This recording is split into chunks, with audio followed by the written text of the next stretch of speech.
I do not even know him. I never heard of him before." Peter left the fireside for a time while he walked about the courtyard. He would have liked to have escaped, but he feared to attract attention to himself. Getting cold, he returned to the fireside, and one of the men standing near him said, "Surely you are one of this man's disciples. This Jesus is a Galilean, and your speech betrays you, for you also speak as a Galilean." And again Peter denied all connection with his master. Peter was so perturbed that he sought to escape contact with his accusers by going away from the fire and remaining by himself on the porch. After more than an hour of this isolation, the gatekeeper and her sister chanced to meet him, and both of them again teasingly charged him with being a follower of Jesus. And again he denied the accusation. Just as he had once more denied all connection with Jesus, the cock crowed, and Peter remembered the words of warning spoken to him by his master earlier that same night. As he stood there, heavy of heart and crushed with the sense of guilt, the palace doors opened, and the guards led Jesus past on the way to Caiaphas. As the master passed Peter, he saw, by the light of the torches, the look of despair on the face of his former self-confident and superficially brave apostle, and he turned and looked upon Peter. Peter never forgot that look as long as he lived. It was such a glance of commingled pity and love as mortal man had never beheld in the face of the Master. After Jesus and the guards passed out of the palace gates, Peter followed them, but only for a short distance. He could not go farther. He sat down by the side of the road and wept bitterly. And when he had shed these tears of agony, he turned his steps back toward the camp, hoping to find his brother Andrew. On arriving at the camp, he found only David Zebedee, who sent a messenger to direct him to where his brother had gone to hide in Jerusalem. Peter's entire experience occurred in the courtyard of the palace of Annas on Mount Olivet. He did not follow Jesus to the palace of the high priest, Caiaphas. That Peter was brought to the realization that he had repeatedly denied his master by the crowing of a cock indicates that this all occurred outside of Jerusalem, since it was against the law to keep poultry within the city proper. Until the crowing of the cock brought Peter to his better senses, he had only thought, as he walked up and down the porch to keep warm, how cleverly he had eluded the accusations of the servants, and how he had frustrated their purpose to identify him with Jesus.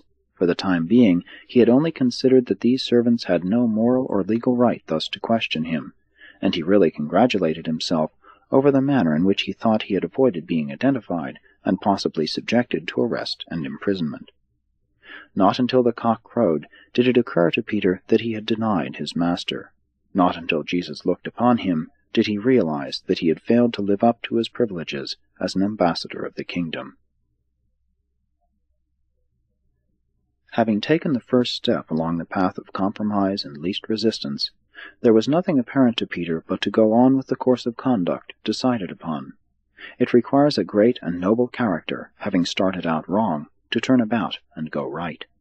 All too often one's own mind tends to justify continuance in the path of error when once it is entered upon. Peter never fully believed that he could be forgiven until he met his Master after the resurrection and saw that he was received just as before the experiences of this tragic night of the denials. 3. Before the court of Sanhedrists. It was about 3:30 this Friday morning when the chief priest, Caiaphas, called the Sanhedrist court of inquiry to order and asked that Jesus be brought before them for his formal trial. On 3 previous occasions the Sanhedrin, by a large majority vote, had decreed the death of Jesus, had decided that he was worthy of death on informal charges of law-breaking, blasphemy, and flouting the traditions of the fathers of Israel. This was not a regularly called meeting of the Sanhedrin, and was not held in the usual place, the chamber of hewn stone in the temple. This was a special trial court of some 30 Sanhedrists, and was convened in the palace of the high priest. John Zebedee was present with Jesus throughout this so-called trial. How these chief priests, scribes, Sadducees, and some of the Pharisees flattered themselves that Jesus, the disturber of their position and the challenger of their authority, was now securely in their hands, and they were resolved that he should never live to escape their vengeful clutches. Ordinarily, the Jews, when trying a man on a capital charge, proceeded with great caution, and provided every safeguard of fairness in the selection of witnesses and the entire conduct of the trial. But on this occasion, Caiaphas was more of a prosecutor than an unbiased judge. Jesus appeared before this court, clothed in his usual garments, and with his hands bound together behind his back. The entire court was startled and somewhat confused by his majestic appearance. Never had they gazed upon such a prisoner, nor witnessed such composure in a man on trial for his life. The Jewish law required that at least 2 witnesses must agree upon any point before a charge could be laid against the prisoner. Judas could not be used as a witness against Jesus, because the Jewish law specifically forbade the testimony of a traitor. More than a score of false witnesses were on hand to testify against Jesus, but their testimony was so contradictory and so evidently trumped up that the Sanhedrists themselves were very much ashamed of the performance. Jesus stood there, looking down benignly upon these perjurers, and his very countenance disconcerted the lying witnesses. Throughout all this false testimony the Master never said a word. He made no reply to their many false accusations. The first time any 2 of their witnesses approached even the semblance of an agreement was when 2 men testified that they had heard Jesus say in the course of one of his temple discourses that he would destroy this temple made with hands, and in 3 days make another temple without hands.